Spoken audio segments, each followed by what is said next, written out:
Senhor, muito obrigado, Senhor. Obrigado por esse dia, Senhor, onde podemos desfrutar da Tua palavra, ser direcionados, Senhor. Oh, Senhor, esse é o nosso encargo, Senhor. Nos dá a direção para sermos aperfeiçoados, para sermos introduzidos em Ti, glorificados, Senhor. Também nos dá a direção, Senhor, a nossa vida diária, nossa vida espiritual. Não nos deixa, Senhor, vagar. Nós queremos ser direcionados por Ti. Direcionados sim por um caminho apertado, sim por uma porta estreita, mas que nos conduzirão, Senhor, para o reino, para a Tua vontade. Senhor, tem misericórdia de nós. Sem Ti não somos nada, não podemos nada, Senhor.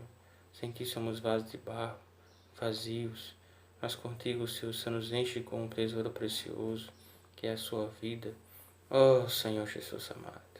Então só importa o que venha sobreviver sobre nós. Queremos estar, Senhor, firmes em Ti.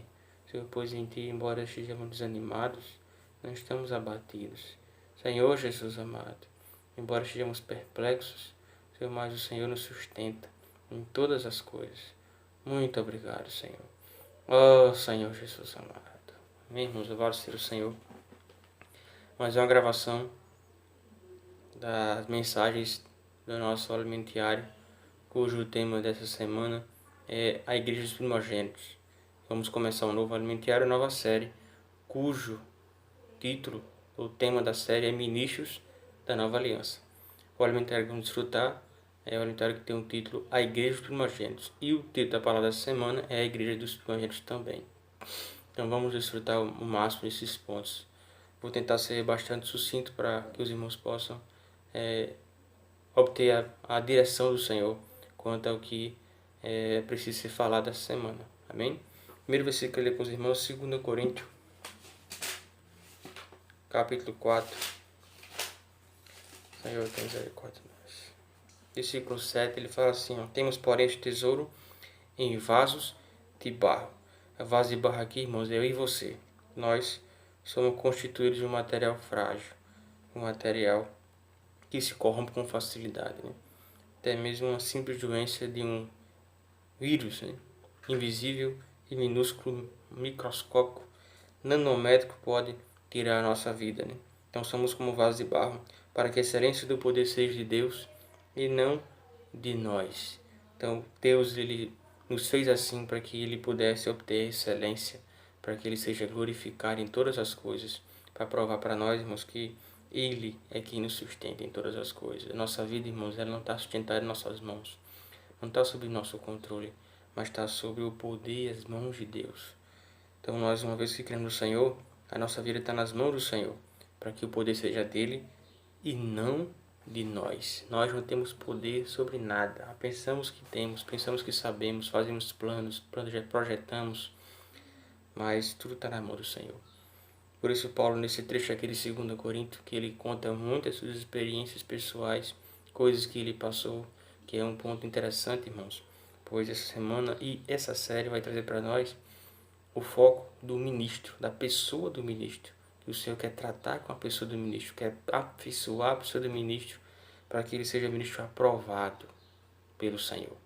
Aprovado pelo Senhor. E o ministro aprovado pelo Senhor receberá do Senhor a primogenitura. Então, nesse texto de 2 Coríntios, ele vem mostrar para nós um pouco de suas experiências. Então, na pessoa do ministro, o ministro passa experiências. Nós, como aqueles que são primogênitos, vamos passar por experiências. Se você não quer, irmão, ser um primogênito, então você não vai passar por muitas experiências, mas também não vai obter a primogenitura, que é algo superior, surpreendente, que o Senhor galardoará aqueles que forem vencedores. Hein? Entretanto, se você tem esse desejo, e que possamos ter esse desejo, o mundo não vale a pena. O mundo não tem nada a nos dar. O que o mundo vai fazer conosco é apenas nos sugar, apenas tomar aquilo que é nosso. Satanás, ele está na terra para tomar o que é seu, para tomar o que Deus lhe deu. Deus tem nos dado a sua vida, a vida da igreja, tem nos dado também nossas famílias, nosso trabalho, tem dado nossas amizades, tem dado os irmãos, e Satanás quer tomar isso de você.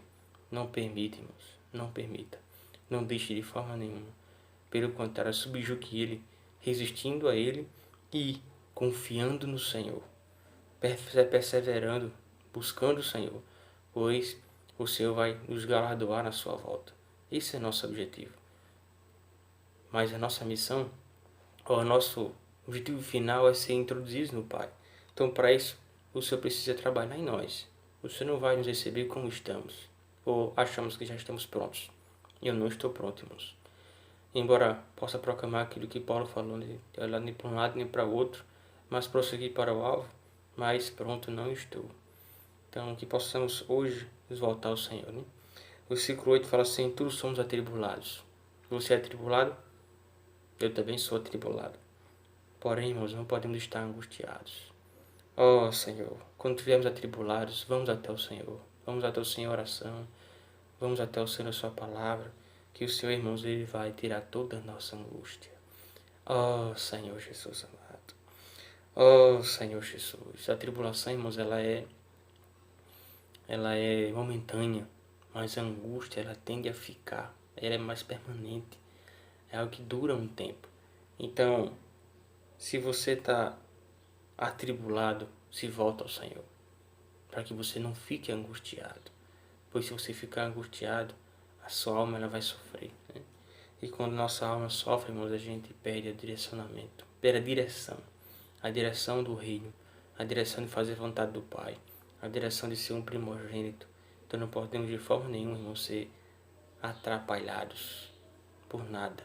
Então quando vem a tribulação, seremos atribulados, mas não nunca nos angustiar, confiar no Senhor. Se você se angustiar é porque sua confiança está em você. Se angustiar é porque você está procurando saídas ainda, ou está pensando em saídas. Então quando você for atribulado, não procure de imediato saída. Procure o Senhor, porque o Senhor não vai deixar você angustiado. Oh Senhor Jesus, perplexos, impressionados, talvez a pandemia lhe impressione. Talvez qualquer outra situação no seu dia a dia lhe impressione, ou nos impressione, né? Mas não podemos ficar desanimados, irmão. Amor de Deus, animado não. Vamos nos animar, porque o Senhor preparado para nós é superior. Pode ser que a nós venhamos, a nenhum de nós a ser contaminado com esse vírus, e Deus nos guarde disso, né? E guarde os irmãos também. E precisamos orar para que isso aconteça, irmãos. Mas, por qualquer outro motivo, irmãos, nós podemos vir aí, estar com o Senhor. E aí? Você vai ficar perplexo por causa da pandemia, por exemplo? Não fique. Ou por causa da crise econômica que pode sobrevir? Não fique. Mas confie no Senhor. Nossa vida está na mão do Senhor. Se nós confiarmos no Senhor, a gente pode ficar impressionado sim, mas não vai ficar desanimado, porque está na mão do Senhor. O que está na mão do Senhor, irmãos, o Senhor cuida. Tudo que passamos aqui é passageiro, até nossa vida é passageira. Então, se está na mão do Senhor, o Senhor vai cuidar de você e de mim. Amém? Perseguidos, porém não desamparados. O Senhor não lhe desampara. O Senhor não me desamparou e não vai desamparar você. E não vai nos desamparar, irmãos. Mas Ele vai nos guardar. Sinta-se guardado na mão do Senhor. O Salmo fala que o Senhor acampa os seus anjos sobre nós. Também na sua ascensão, quando o Senhor ascendeu os céus, Ele ascendeu os céus com os braços estirados, indicando bênção. O Senhor tem nos abençoado. Então o Senhor não vai nos desamparar. Ele vai cuidar de mim e de você. Até aqueles irmãos, por exemplo, que estão passando dificuldades por causa da questão do trabalho, o Senhor não vai lhe desamparar. O Senhor vai cuidar de nós. Oh Senhor Jesus, precisamos provar, irmãos, muitas vezes dificuldades para podermos entender e aprender a confiar no Senhor. Quando a gente passa por uma dificuldade grande, que a gente no final dela entende e percebe a vontade do Senhor e traz um ensinamento para a nossa vida espiritual, que é um crescimento em vida, a nossa atitude quanto àquilo já muda. Quando aquilo vier novamente, a gente não vai se desesperar do mesmo jeito. E o melhor de tudo, assim como Paulo falou, né? A gente aprende a ajudar outros. Oh Senhor Jesus. Oh Senhor Jesus. Abatidos, porém não destruídos. Na outra versão, a literal, fala que esse abatidos aqui é como se fosse arremessado ao chão. Entenda, o contexto fala que é um vaso de barro. você pegar um vaso de barro, arremessar ao chão, o que vai acontecer com ele? Ele vai quebrar em vários pedaços. Porém, o versículo fala que, embora abatidos, jogado ao chão, você não vai ser destruído. Oh, Senhor, você não vai ser destruído. Dificuldades virão sobre nós, irmãos, mas não vamos destruir. Podemos ficar sim abatidos, pois o peso, a dificuldade às vezes é grande. A dor de uma perca é grande, né? Não passa na hora. Não vamos enganar, né? Não passa na hora. Uma perca de um ente querido, no trabalho, uma doença que descobrimos de uma hora para outra.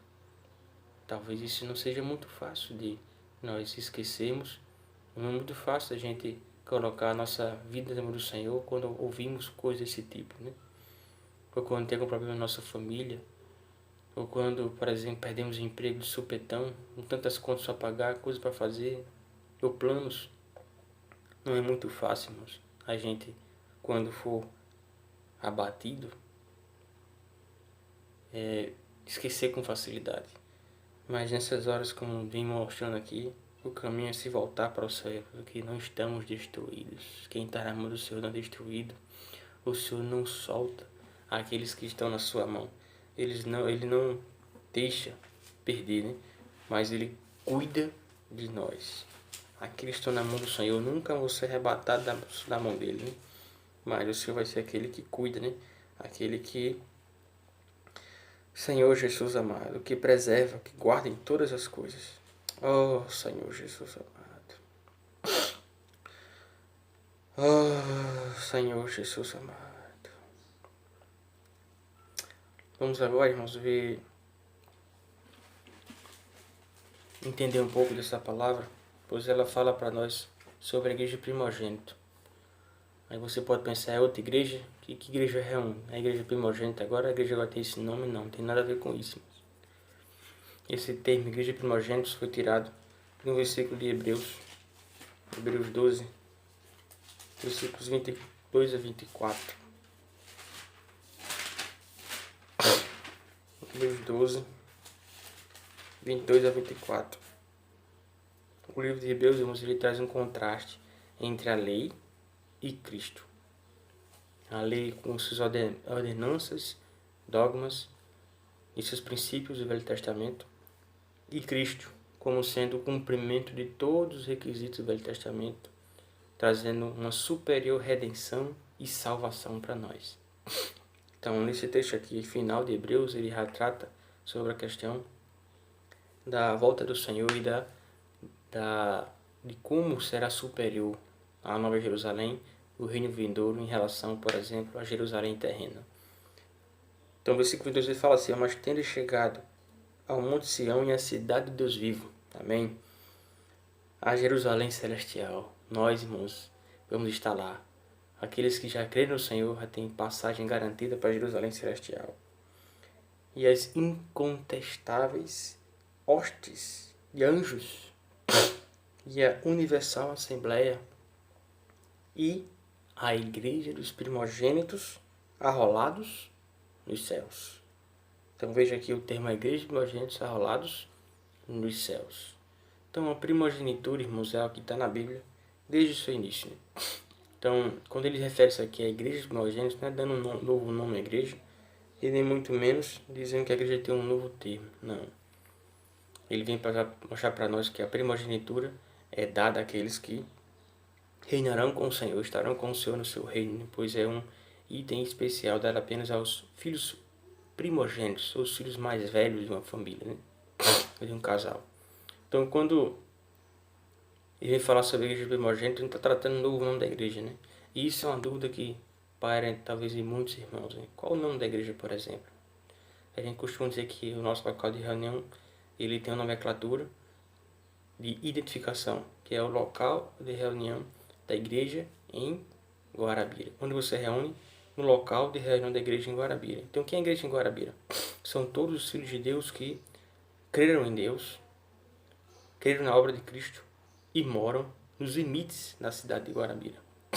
Se você morar, por exemplo, em João Pessoa, você é a igreja em João Pessoa. Se você mora em Guarabira, a igreja é em Guarabira. Quem determina os limites? A própria palavra. Quando o Senhor ali institui a igreja em Jerusalém, depois o evangelho começa a se expandir para outras cidades gentias, como Antioquia, a própria Corinto, Roma. Então outras cidades, muitas outras cidades receberam ali do Senhor, receberam o evangelho. E quando Paulo escrevia uma carta, ele escrevia para os cristãos naquela cidade. E veja que a igreja em Corinto já pairava dentro dela alguns princípios divisivos, divisão por irmãos ou por grupos. Mas mesmo assim, Paulo não escreveu a carta aos Coríntios a um grupo desses, mas a igreja de Deus que está em Corinto. Então nós reunimos com essa identificação, com essa base, a base de uma cidade, uma igreja em cada cidade. Isso não quer dizer que nós somos os únicos na cidade, não. Todo aquele que se converteu, se eu ir embora, reúne outro grupo cristão, faz parte dessa igreja, ou faz parte de nós como igreja.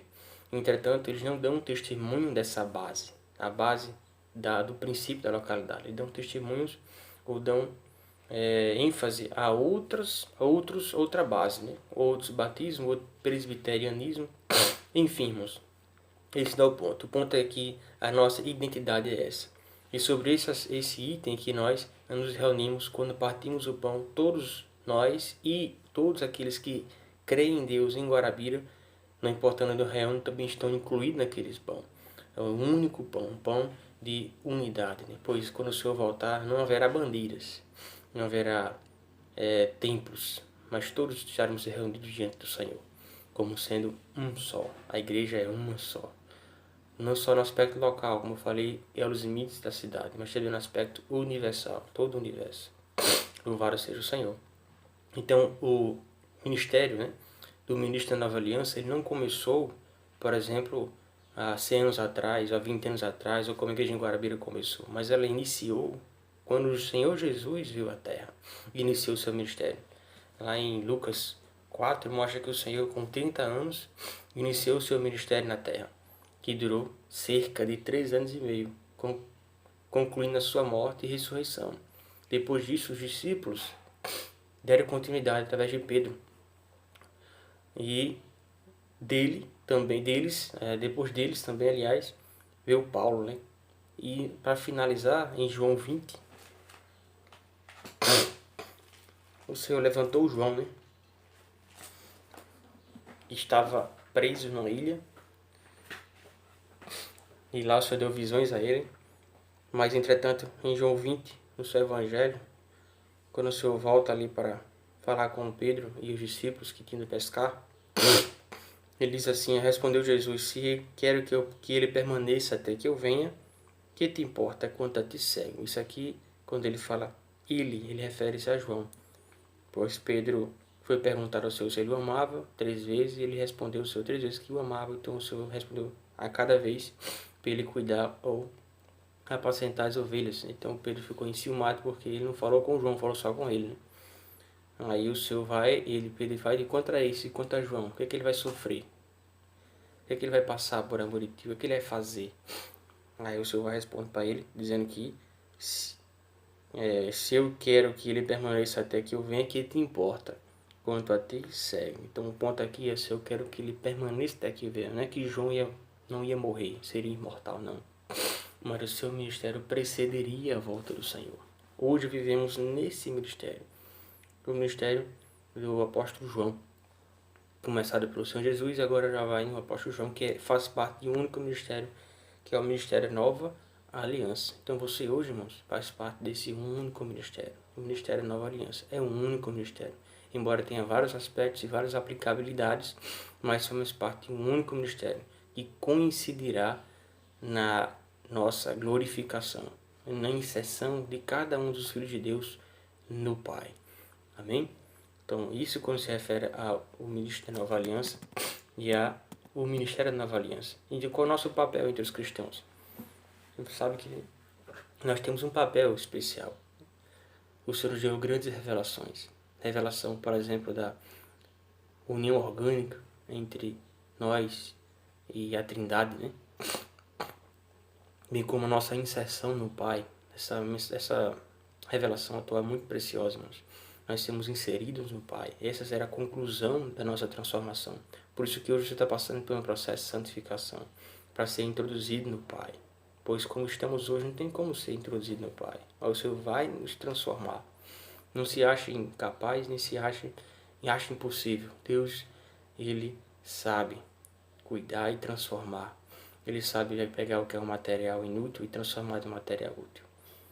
Então, essa revelação é preciosa. Então, também nos tem dado revelação a respeito da sua volta, que nossa região, por exemplo, América do Sul, representa o deserto, na visão do Apocalipse 12, né? Então, um lugar onde muitos filhos de Deus serão refugiar-se da perseguição de Cristo. Então, nós temos essa dupla missão também, aliás. Primeiro, nos preparar para ser introduzido no Pai, ser vencedor, ser galoado, reinar com o Senhor e preparar outros. Preparar outros quem? Os irmãos estão conosco, né? Não só que não conosco, mas que não reúnem conosco, mas que podem ter acesso a essa palavra através da literatura, de compartilhar nosso. Por isso temos de difundirmos essa palavra que temos revelada, escrita, pois ela chega onde não chegamos, né? E, quando possível, poder falar esse evangelho do reino para as pessoas, né? Então, que fará-nos não só vencedores, mas também as pessoas poderão ter essa oportunidade. Não adianta chegarmos sozinhos, temos que levar alguns como coroa conosco. E, em segundo plano, preparar o terreno, preparar a terra, né? O deserto, como fala no Apocalipse 12, né? Que tipifica a América do Sul, para que as pessoas possam ter um refúgio, né? Com palavra, refúgio com um abrigo, refúgio com tudo o que for necessário quando esse período negativo, né, da grande tribulação iniciasse, que possamos estar prontos para ser arrebatados com o Senhor, ou com o filho varão também ser ressuscitado, arrebatado, para estar junto com o Senhor, né? Mas, por exemplo, se você é uma família que busca o Senhor, ama o Senhor, sua casa vai ser referência. Você vai ser uma referência, a pessoa que amava o Senhor, que buscava o Senhor, que lia a palavra, né? Que falava sobre isso. As pessoas na volta do Senhor procurarão informações, procurarão conhecer mais um pouco, né, a respeito dos acontecimentos, a respeito de como se preparar para os próximos passos. E poderão ir à sua casa. Você não vai estar mais em casa, você não vai ter mais nada. Sua casa agora vai ser junto com o Pai, com o Senhor, né? Então, possamos hoje nos preparar desses aspectos, né? Qualquer dúvida, irmão, sobre isso, procure literatura. Nas mensagens falamos muito sobre isso, mas procure literatura para entender mais sobre a nossa dupla missão, a visão do Apocalipse 12. Isso, você tendo construção sobre isso, isso muda a sua vida, muda o seu pensamento sobre a sua vida, o seu viver, sua conduta, né? Pois você passa a ter uma missão. Precisamos ter uma missão. Para quê? Para onde estamos indo, né? Então esse é o ponto relacionado, irmãos, ao nosso papel, à nossa responsabilidade hoje. Então esse caminho de aperfeiçoamento vai ser fácil? Não, vai ser difícil, vai ter muitas renúncias, irmãos. É preciso a gente escolher o caminho que perseguir. Vamos ler Mateus 7, ele nos dá o caminho, né? Veja Mateus 7, 13, o que é que fala. Talvez já leia esse versículo inúmeras vezes, né? Mas a Bíblia, irmãos, ela é profunda demais. As riquezas que contém nela não são termináveis, é sem fim. Entrai pela porta estreita. Entrar, irmãos, é escolha. Tem duas portas na sua frente. Aí, versículo 13 fala que tem a porta estreita e a porta larga. Qual porta você vai escolher? Você sabe que a porta estreita é difícil de entrar. A porta larga é mais fácil. Veja que até a porta estreita você não tem muita visibilidade do que se está vendo. Fica uma visão de túnel. Você vê apenas um pedaço, uma pequena parte do que tem lá. Já a porta larga você já consegue ter um vislumbre. Ver o ambiente, ver como a porta é. O ambiente é tranquilo, o ambiente é agradável. Então a porta larga, irmãos, é de fato mais acessível, não só mais acessível, mas ela é também mais chamativa. A porta estreita, irmãos, ela é mais difícil, mas escolhamos a porta estreita. Hoje, irmãos, o caminho do aperfeiçoamento, de ser trabalhado pelo Senhor, é um processo apenas pequeno comparado à eterna glória preparada para nós. Então tome essa decisão, irmãos. Mesmo sabendo que é difícil viver a vida da igreja, sabendo que vai ser difícil a andar no deserto. Assim como Israel encontrou dificuldade em percorrer o deserto. Então, nós encontramos dificuldade, irmãos, em nossa vida da igreja. Então, não escolha ou ache que é impossível você entrar pela porta estreita. Entre pela porta estreita, comece. E vai dependendo do Senhor que o Senhor vai lhe caminhar no caminho, encaminhar no caminho que Ele conduzirá-nos ao reino, à glória, né? Por isso, quando Ele fala aqui, que também que o caminho é apertado. O caminho é apertado, irmãos. O caminho apertado, primeiro a porta estreita não dá para levar tudo que você quer levar, seu velho homem, suas coisas, não dá para levar, irmãos. A porta é estreita. O mundo, que é a porta larga, permite você fazer e levar o que quiser. Mas a porta é estreita, não tem como entrar. E o caminho é apertado, pode ser tortuoso. Então você vai precisar, de fato, ser restringido. Ninguém quer ter uma vida restringida, irmãos. Mas entenda a restrição que o Senhor quer nos trazer, não a restrição proveniente da nossa capacidade de resistir a dificuldades, a pecados, de mentalizar as coisas, como alguns ensinamentos aí trazem, ensinamentos de psicologia, ensinamentos de budismo, confucionismo. Não, o Senhor não quer trazer ensinamentos baseados em palavras, baseados em coisas. Irmãos, o que de fato vai nos restringir e nos trazer paz em cada restrição é o Espírito. Só no Espírito, irmãos. Só você, dependendo do Espírito do Senhor, é que você vai poder passar pelas restrições com paz. O Senhor fala, eu vos deixo a paz, a minha paz eu vos dou, não a dou como o mundo a dá. Ele fala, não se turbe o vosso coração. Então o nosso coração, irmãos, muitas vezes pode estar turbado, né? Mas quando a gente vai até o Senhor, turbado pelas restrições, gente. Quando a gente vai até o Senhor nos dá a paz. É a graça. É a graça na dificuldade, irmãos. A graça que nos faz passar pelas restrições que o viver de um primogênito precisa ter para poder reinar com o Senhor, é que nos fazermos permanecer e perseverar. Então, possamos escolher essa porta estreita, né? Então, essa é a nossa prioridade hoje. Aí ele fala aqui, no versículo, vamos voltar agora para Hebreus novamente, que ele vai falar para nós, irmãos, um pouco sobre o tema da palavra. Hebreus 12, versículo 16 e 17, fala sobre a primogenitura.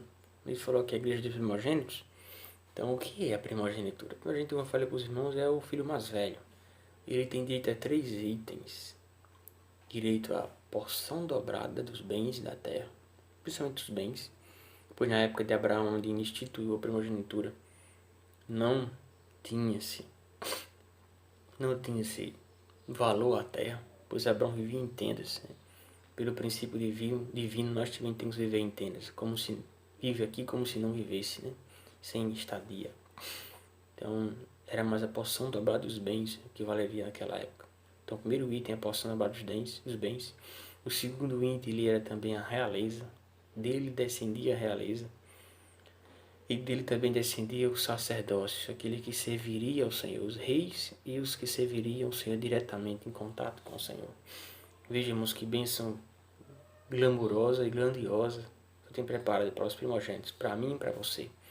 O vencedor, ele também será aquele que vai reinar com o Senhor, com o cetro de ferro. Vamos ver esse versículo, bora? Capítulo 2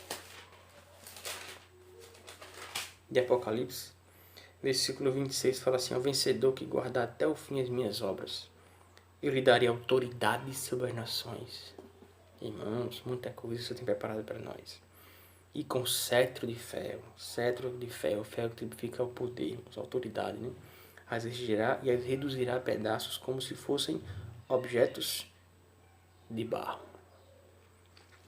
O outro versículo aqui está dentro do capítulo 3, versículo 21, fala assim, ao vencedor dar-lhe sentar-se comigo em meu trono. Senhor, vamos sentar junto com o Senhor no seu trono, irmãos. Assim como também eu venci e me sentei com meu Pai, meu trono. O Senhor nos introduzirá no Pai. Então sentaremos juntos, nós, o Pai e Cristo, no trono. Então, irmãos, é muito precioso, né? Então o vencedor será aquele que vai reinar com o Senhor. Bem como agora vai ser aquele que serve. Serve ao Senhor. Capítulo 20, versículo 4. O 6, aliás. O bem-aventurado santo é aquele que tem a parte da ressurreição. Sobre esse, a segunda morte não tem autoridade. Pelo contrário, serão sacerdotes, sacerdotes de Deus e de Cristo, e reinarão com ele 1000 anos. Aqui refere-se ao milênio, né? Então reinarão com o Senhor 1000 anos, o milênio, e também na volta do Senhor, na nova Jerusalém, né? Serão esses que reinarão com o Senhor. Veja como é precioso uma primogenitura, né? Então esses 3 itens serão dados ao vencedor. O outro item, que eram os seus bens, está em Mateus 24, versículo 47, 46 e 47. Bem-aventurado aquele servo a quem seu Senhor, quando vier, achar fazendo assim. Em verdade, eu vos digo que ele confiará todos os seus bens. Então, possamos lutar pelo direito de primogenitura. Ó Senhor Jesus amado. Mas, entretanto, irmãos, o exemplo que traz de Hebreus 12, versículo 17, é um exemplo negativo. A ênfase aqui, dessa vez, não é Jacó, é um exemplo positivo. Que é alguém que lutou pelo direito de primogenitura, mesmo com barganha e com certo nível de suplantação. Mas, entretanto, aqui a ênfase é Esaú, alguém que falhou, que perdeu, não só perdeu, vendeu, desvalorizou o direito de primogenitura. Vamos ler com cuidado os versículos. Fala assim, ó, para refrescamento dos irmãos. Jacó e Esaú eram irmãos, filhos de Isaac. Isaac também era filho de Abraão. Então Jacó e Esaú eram netos de Abraão. E eles nasceram gêmeos. Só que Esaú nasceu primeiro. Sendo assim, que nasce primeiro é o filho mais velho, consequentemente é o primogênito. Teria os direitos a possessão dobrada dos bens, o reino, a realeza e o sacerdócio. Aquele que não era primogênito recebia apenas presentes do pai.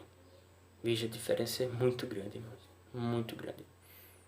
Mas, entretanto, Esaú, que era o filho mais velho, não valorizou o direito de primogenitura.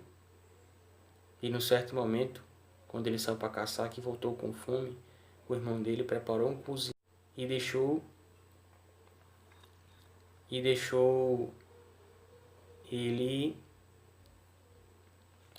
ele à vista, né, de Esaú, para que Esaú ficasse desejoso em comer. Quando Esaú viu, queria comer. Então Jacó propôs a ele uma troca. Você me dá o direito de primogenitura e eu lhe dou o cozinhado. E ele, irmãos, trocou. Veja o que ele trocou por um prato de cozinhado de lentilha, que era um tipo de alimento vermelho que naquela época. Então veja como ele trocou muita coisa por quase nada, né? Se não bastasse, ele perdeu a bênção do pai, pois Jacó conseguiu enganá-lo e enganar também seu pai, que estava cego, e abençoou ele como sendo, abençoou Jacó como sendo Esaú, né? Então veja que Esaú chorou muito por isso, né? Por ter perdido o direito de primogenitura e perdido a bênção do pai. Para ele só restou, infelizmente, a subserviência para com seu irmão e as dificuldades da vida, né? Oh, Senhor Jesus, vejamos que as consequências disso para Esaú foram negativas demais, né? Negativas demais. A Bíblia fala que a espada não saiu da sua casa. Então, irmãos, aquilo que nós decidimos, escolhemos, muitas vezes escolhemos de estar distante do Senhor, fugir dos irmãos, ou não reunir, por exemplo. As consequências que virão sobre nossa vida não são boas, irmãos. Muitos falam, não, minha vida melhorou muito porque eu deixei de buscar o Senhor. Muito engano. Na verdade, todo mundo se enganando. O mundo vive de aparência, né? Oh, Senhor Jesus, a realidade está em Cristo, irmãos. Então, que só possamos ser guardados. A vida de Jacó não foi boa depois disso tudo. Não foi totalmente boa. Mas o Senhor cuidou dele e guardou dele. Dele descendeu a descendência de Israel, o povo de Israel. Hoje Jacó é chamado de Israel, né? E Esaú, irmãos, felizmente, perdeu algo precioso, né? Vamos ver o versículo aqui 16. Fala assim, nem haja algum impuro ou profano como foi Esaú. Veja, um exemplo negativo, né? A volta do Senhor, o Senhor quer nos exibir como seu prêmio. Nos exibir como aqueles que o Senhor transformou, que o Senhor concluiu o processo de transformação e foram introduzidos no Pai para ser reis e sacerdotes eternamente ao Senhor. Mas entretanto, irmãos, possa ser que o Senhor vá nos usar como exemplo, possa ser que alguém seja exemplo negativo, não nós, alguém seja exemplo negativo. Então, sendo assim, Esaú foi um exemplo negativo. Quando o Senhor voltar, o Senhor vai instituir o tribunal de Cristo, e vai julgar-nos conforme nossas obras, para nos dar ou não galardão. Aqueles que não receberam galardão serão lançados nas trevas exteriores, que é uma sessão especial, não se sabe onde será, uma sessão de disciplina, onde você vai disciplinar aqueles que tiveram oportunidade hoje, tiveram o direito à primogenitura, mas o venderam. Você, irmãos, e eu, vamos vender nosso direito de primogenitura para irmos às trevas exteriores? Não se convença que vai ser um lugar bom. Lá haverá choro e ranger de dentes. O arrependimento, irmãos, é algo horrível. Terrível ficar arrependido. Por coisas pequenas ficamos arrependidos, avalie com coisas que vai ter consequências pela eternidade. Às vezes se arrepende de algo aqui na nossa vida, no nosso dia a dia. Diz, não, mãe, na próxima eu ajeito, eu conserto, na próxima eu faço certo. Irmão, nesse momento não vai ter próxima mais. Não vai ter na próxima ajeito. Na próxima eu vou tentar valorizar dentro de uma genitura. Não vai ter próxima. Aqui já vai ser somente um eterno arrependimento. Uma eterna culpa de si mesmo por não ter aproveitado. Que o Senhor tenha misericórdia de nós, irmãos. Oh, Senhor Jesus.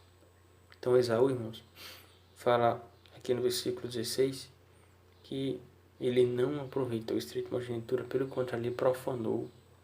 Irmãos, profanar é algo muito sério, como se ele tivesse fornicado, ou seja, trocado. Fornicação é trocar.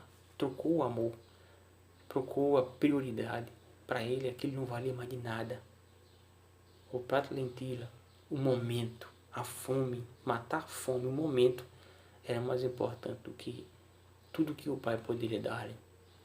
Hoje, irmãos, a gente pode trocar dentro do genitor por qualquer coisa.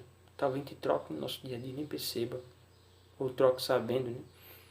Mas achando que vamos sempre trocar e sempre ter chance. Não é bem assim, irmãos, né? Precisamos ter cuidado. Levar a nossa vida como sendo o último dia. Por isso, como fala o versículo aqui, ele diz assim, que Esaú, o Senhor falei, né? Talvez troquemos por qualquer coisa, irmãos. A gente mente, trocando de progenitura. Peca, você está vendendo de progenitura. Vendendo para Satanás. Tomar e pisotear ele. Quando você não está bem, né? Quando você deixa de fazer a vontade de Deus, tem irmãos que deixam de servir. Nós já estamos reunindo mais juntos atualmente, por enquanto. Mas quando voltarmos a reunir, volte, irmãos, a servir. Volte a se consagrar ao Senhor. Volte a pregar o Evangelho, a ter as práticas da igreja. Você faltava a reunião com facilidade, por motivos não justificáveis, os que estavam na sua oportunidade para reunir, você trocou por qualquer outra coisa. Qualquer outra coisa, irmãos. Está vendendo sua primogenitura. A gente talvez venda ele dia após dia, um pedaço ali, um pedaço aqui, e não perceba. Está na hora, irmãos, de retê-lo. Oh, Senhor Jesus, muitos pratos de lentilha, muitas coisas saborosas, aos nossos olhos, ao nosso paladar, serão nos concedidos em troca de primogenitura. Como eu tenho falado, Satanás não conhece, sabe aquilo que nos distrai. Por isso que temos hoje, irmãos, aqui agarrar ele e dizer: Satanás, isso aqui é meu, você não tem direito. Eu vou lhe pisar quando eu voltar. Quando o Senhor me arrebatar, eu vou lhe pisar, né? E você não vai tomar o meu direito primogenitura, irmãos. A coroa já é nossa. O Senhor falou para os filhos de Filadélfia, né? A coroa de justiça, que a coroa já está nas suas mãos, nas nossas mãos, né? Só baixa-nos agora a perseverar. Amém? Então Esaú, ele vendeu por pouco, tão pouco, irmão, né? Senhor Jesus amado. O 17 fala assim, 12:17, Hebreus. Pois sabeis também que, posteriormente, querendo herdar a bênção, fui rejeitado, irmãos. Ele procurou se arrepender, mas não tinha tempo mais não. Assim como as 10 virgens queria comprar lá o azeite de última hora, não deu mais tempo, ficou fora. O versículo fala algo muito mais forte, irmãos. Se nós, o Senhor nos voltar, estamos em vida e não fomos arrebatados, ou se nós viemos a dormir no Senhor e quando o Senhor voltar para nos julgar no tribunal de Cristo e nós não formos aprovados, assim como fala o versículo aqui, seremos rejeitados como algo que não tem ou não passou pelo mínimos critérios do Senhor. Você foi rejeitado. Peraí. Você não está pronto. Você precisa ser ainda tratado nas telas exteriores. Você ainda é muito orgulhoso. Você não valorizou o direito de progenitura. Você não cresceu em vida. Você teve todas as oportunidades. Você não quis deixar aquilo por mim. Ou deixar isso, né? Então, irmãos, o Senhor, Ele conta conosco, né? Ele quer que nós sejamos aqueles que crescem em vida. Quer sejamos aqueles que valorizem o direito de primogenitura, né? Pois senão seremos rejeitados na volta do Senhor. Eu não quero ser rejeitado, irmãos. Irmãos, eu não quero ser rejeitado. Não quero nadar e morrer na praia. Como Paulo fala, correr sem meta, dar soco no ar, irmãos. Ó Senhor Jesus, possamos, irmãos, hoje ser aprovados pelo Senhor, dia após dia, viver de aprovados. Para que quando o Senhor voltar, sejamos aceitos por Ele. Introduzir o Pai, Senhor Jesus. Aí você fala que pois não achou lugar de arrependimento, embora com lágrimas tivesse buscado. Ou seja, como eu falei, no choro de evidência era lágrimas, choro, né? Então hoje, irmãos, é o momento de a gente se encorajar. Não vamos criar expectativas negativas, mas positivas. Se encorajem em buscar o Senhor. Aqui, quando o Senhor voltar, estejamos prontos, vigilantes. O Senhor conta com você, conta comigo. O Senhor tem uma grande missão para nós. Vamos nos preparar para essa missão. Louvado seja o Senhor. Não vai ser fácil, vai ser difícil. O caminho vai ser árduo, né? Mas vamos nos preparar. Vamos priorizar, irmãos, as coisas do Senhor para aqui para frente. Lá em Mateus 20 fala sobre a palavra da vinha, né? A gente viu lá que o Senhor é como um Senhor, o dono de uma vinha, né? E ele precisa de trabalhadores para essa vinha, para que ela produza frutos. E o Senhor saiu e começou a contratar trabalhadores. O Senhor lhe contratou, irmãos. Quando você foi salvo, você foi contratado pelo Senhor para trabalhar na vinha dele. Então ali o Senhor contratou trabalhadores em todos os horários. Aliás, em 4 horários específicos, né? Na hora primeira, na hora terceira, na hora nona e na 11ª hora. Que trazendo para os nossos horários atuais, é como se fosse às 6, às 9, às 12, às 3 e às 5 da tarde. Né? Porque para os judeus o dia tem 12 horas. Né? Então, e a parte depois é trevas. Né? Então o Senhor, irmãos, Ele está chamando trabalhadores. O versículo fala que Ele chamou trabalhadores nesses horários. Né? Capítulo 20, Mateus 20. Senhor Jesus. Mateus 20 fala assim, versículo 6. E saindo por volta da 10ª, versículo 3.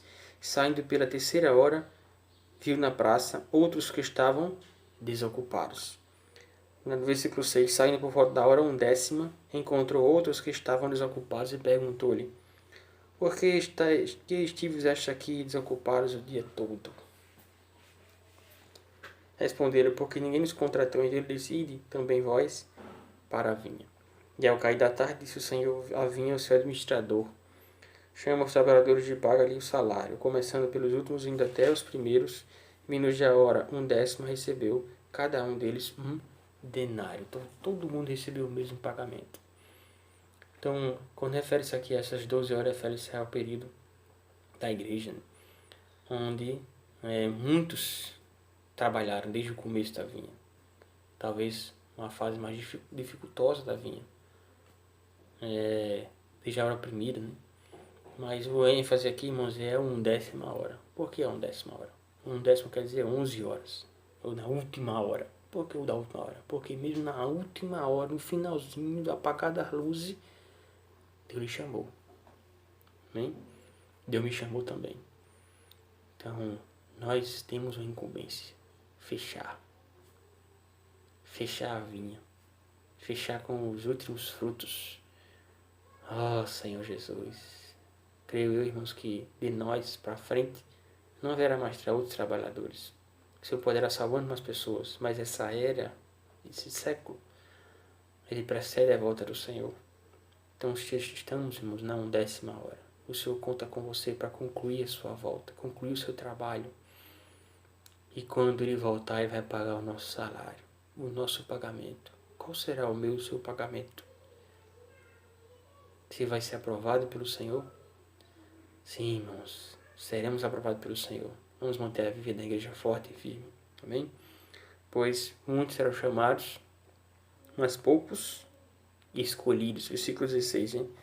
Porque muitos são chamados, mas poucos escolhidos. Você quer ser um escolhido, só chamado, ou também quer ser escolhido?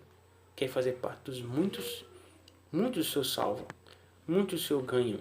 Como eu falei, muitos irmãos, grupo cristão, se salva muitas pessoas. Isso é especial e precioso, né? Pessoas do mundo das drogas. Tem irmãos que têm trabalho social, trabalho pelo louvor, trabalho de todos os tipos e tem salvo muitas pessoas, irmãos. Isso de fato também é a obra de Deus, salvando as pessoas, resgatando as pessoas. Mas o Senhor também, irmãos, quer os seus escolhidos, aqueles que reinarão com Ele. Então, irmãos, não possamos apenas ser os chamados. Senhor Jesus, mas também os escolhidos. Os escolhidos é que receberão um pagamento positivo na volta do Senhor. Amém? Então, qual deve ser nossa prioridade a partir de agora? Trabalhar na vinha. Se consagrar ao Senhor. Você tem teu trabalho? Seja bom no seu trabalho. Tem seu estudo? Seja um bom estudante. E nossos afazeres todos nós temos, irmãos. Nós temos que trabalhar, devemos ser, de fato, pessoas honestas, sinceras e que fazem um bom trabalho. Talvez o melhor trabalho por sermos filhos de Deus, para dar um bom testemunho para as pessoas. Mas, entretanto, olhando para o céu. Como Abraão, que armava a sua tenda, ele olhava para os céus, né? Para a visão que o Senhor deu para ele. Então, hoje nós temos uma missão celestial. Essa é a nossa principal missão e devemos priorizá-la. Senhor Jesus, o Senhor tem nos dado um tempo a mais, irmãos, para buscar o Senhor na sua palavra, para orarmos, para vivermos no Espírito, onde quer que estejamos. Então, essa é a oportunidade que o Senhor tem nos dado para priorizar a sua vinha, né? Para sermos trabalhados como ministro da nova aliança. Meus irmãos, que nas dificuldades que vinham sobre nós como ministro, né? Dificuldades essas como Paulo passou, e desesperado da própria morte. As dificuldades, irmãos, mais complexas e difíceis que passamos, é para que você e eu aprenda a confiar no Deus que ressuscita os mortos, não confiar em si mesmo. Até Paulo confiou muito em si mesmo, em sua capacidade. Nós também, irmãos, podemos às vezes confiar em nós mesmos, nas nossas opções que nós temos, nossa inteligência, sabedoria. E o Senhor nos faz passar dificuldades às vezes para poder nos quebrar. Muitas vezes, as dificuldades que vêm sobre nós duram muito tempo. Sabe por quê? Porque você e eu ainda não foi quebrado. Você precisa de quanto tempo para ser quebrado? Alguns precisam de alguns anos. Tenho experiência que precisei de alguns anos para ser quebrado em algumas coisas. E você precisa de quanto tempo para ser quebrado? Para o Senhor quebrar e deixar eu dizer você precisa dizer ao Senhor, Senhor, eu não tenho mais saída, só tenho a Ti. Me ressuscita dos mortos. Então, que possamos, irmãos, deixar o Senhor trabalhar em nós. As dificuldades sobrevirão, mas para que possamos provar o Deus que ressuscita os mortos. Pois o início da nova aliança, ele está sendo aperfeiçoado hoje para reinar com o Senhor. Esse é o período, né? Que o Senhor tem me tornado um primogênito. Senhor Jesus amado, louvado seja o Senhor, irmãos. Então, os irmãos possam, no grupo, na igreja, compartilhar o que ganharam, né? Compartilhar cada ponto, né? Que tem alimentado do que eu falei, mas compartilhe, irmãos, participe, né? Care como sendo uma reunião. Também quando for ouvir a palavra, nas quarta-feiras, seja sincero com o Senhor. Se sente, né? E ouça atentamente, anotando e criando seu ponto de compartilhar. Considere e consagre o momento como sendo o local de reunião, pois a sua casa agora torna-se o local de reunião quando você passa a assistir um vídeo como esse, né? Então vamos considerar isso, né, irmãos? O Senhor tem cuidado de nós, né? Então vamos viver a vida da igreja já agora, para quando voltarmos a nos reunir juntos, já estejamos acelerados, e não mais ainda para embalar, estejamos acelerados rumo ao reino. Louvado seja o Senhor. Amém.